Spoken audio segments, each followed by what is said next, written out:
My name is Valerie Cooper, and I'm a prosthodontist in Dayton, Ohio. In the past, with National Prosthodontics Awareness Week, I started out by making dentures conventionally. And it required that I have volunteer laboratory technicians, volunteer prosthodontists, students. They all came in and helped me during the week to make about 6 to 10 patients new dentures.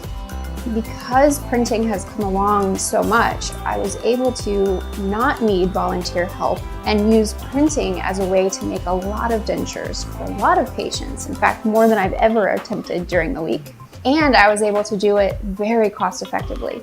You could use the cost savings from printing and then make it gorgeous. Using digital has streamlined things to the point to where it allows me more time to recreate nature.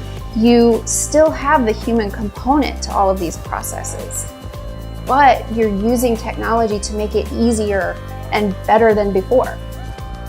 So I became greatly interested in finding a way to have printing be able to help people who don't have access to have conventional denture made. It can potentially be a possibly life-saving medical device. We can use EnvisionTEC machines to help us jump forward and produce more units and even add more detail to them. So we need to embrace this brand new technology. And people who enjoy technology, they can jump right in and do it. And it takes away the errors that you can't control, like getting a bubble in your stone, and makes it easier for people. So that, get this, dentures might become fun.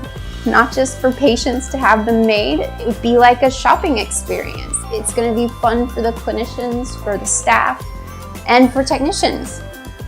I think that's awesome.